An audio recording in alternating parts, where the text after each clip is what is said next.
ಶಾಲೆ ಅಂದ್ರೆ ದೇವಸ್ಥಾನ ಇದ್ದ ಹಾಗೆ, ಅಲ್ಲಿನ ಗುರುಗಳು ದೇವರು ಇದ್ದ ಹಾಗೆ. ಅದೇ ರೀತಿ ಅಲ್ಲಿನ ಪರಿಸರ ಕೂಡ ಅಷ್ಟೇ ಮುಖ್ಯ. ಆ ಶಾಲೆಯ ಆವರಣದಲ್ಲಿ ಹೂದೋಟ ಇದ್ದೇ ಇರ್ತದೆ.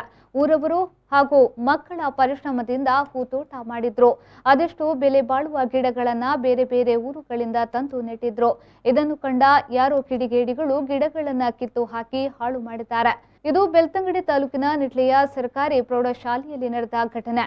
ಶಾಲೆಯ ಎಲ್ಲ ಮಕ್ಕಳು ಸೇರಿ ಹಣ ಒಟ್ಟು ಮಾಡಿ ದೂರದ ಚಿಕ್ಕಮಗಳೂರು ಹಾಗೂ ಬೇರೆ ಬೇರೆ ಊರುಗಳಿಂದ ಗಿಡ ತರಿಸಿ ಬಿಟ್ಟಿದ್ರು. ಇದನ್ನ ಸಹಿಸದ ಕಿಡಿಗೇಡಿಗಳು ಇದ್ದ ಗಿಡವನ್ನ ಕಿತ್ತು ಹಾಕಿ ಹಾಳು ಮಾಡಿದ್ದಾರೆ.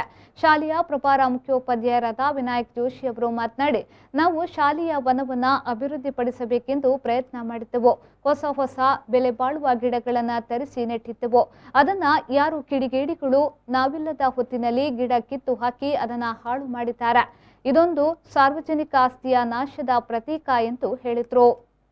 ನಾವು ಶಾಲೆಯ ವನವನ್ನು ಅಭಿವೃದ್ಧಿಪಡಿಸಬೇಕು ಅಂತೇಳಿ ಬಹಳ ಪ್ರಯತ್ನವನ್ನು ಪಟ್ಟು ಹೊಸ ಬೆಲೆ ಬಾಳುವಂಥ ಹೂವಿನ ಗಿಡಗಳನ್ನೆಲ್ಲ ತರಿಸಿದ್ದೇವೆ. ಧರ್ಮಸ್ಥಳ ಗ್ರಾಮಾಭಿವೃದ್ಧಿ ಯೋಜನೆ ಅವರ ವನದಿಂದಲೂ ಕೂಡ ಅನೇಕ ಗಿಡಗಳನ್ನು ತಂದಿದ್ದೆವು. ಅದಲ್ಲದೆ ಮಕ್ಕಳು ಕೂಡ ಆಸಕ್ತಿಯನ್ನು ಕೊಟ್ಟು ಪ್ರತಿಯೊಬ್ಬರು 100 ರೂಪಾಯಿಯನ್ನು ಹಾಕಿ ಚಿಕ್ಕಮಗಳೂರಿನಿಂದ ನಮ್ಮ ಹಿಂದಿ ಮಾಸ್ಟರ್ ಆದಂಥ ಪ್ರಶಾಂತರು ಅನೇಕ ಬೆಲೆ ಬಾಳುವಂಥ ಹೂವಿನ ಗಿಡಗಳನ್ನು, ಔಷಧಿ ಸಸ್ಯಗಳನ್ನು ತರಿಸಿದ್ರು.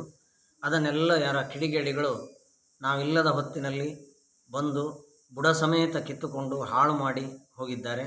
ಇದೊಂದು ಸಾರ್ವಜನಿಕ ಆಸ್ತಿಯ ನಾಶದ ಪ್ರತೀಕ.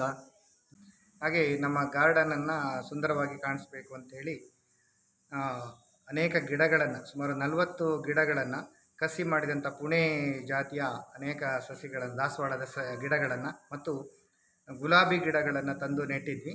ಶನಿವಾರ ನೆಟ್ಟಿದ್ವಿ, ಆದರೆ ಭಾನುವಾರ ಬೆಳಿಗ್ಗೆ ಯಾವುದೇ ಗಿಡಗಳು ಸಹ ಇರಲಿಲ್ಲ. ಎಲ್ಲ ಗಿಡಗಳನ್ನು ಕಿತ್ಕೊಂಡು ಹೋಗಿದ್ದಾರೆ ಮತ್ತು ಕೆಲವು ಗಿಡಗಳನ್ನೆಲ್ಲ ಹಾಳು ಮಾಡಿ ಹಾಕಿದ್ದಾರೆ.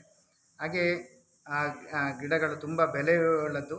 ಹಾಗೆ ಬೇರೆ ಬೇರೆ ಕಡೆಯಿಂದ ನಾನು ಚಿಕ್ಕಮಗಳೂರಿಗೆ ಹೋಗಿ ಆ ಗಿಡಗಳನ್ನು ತಗೊಂಡು ಬಂದು ಇಲ್ಲಿಗೆ ಅವುಗಳ ಗಿಡಗಳನ್ನು ನೆಟ್ಟಿದ್ದೆ.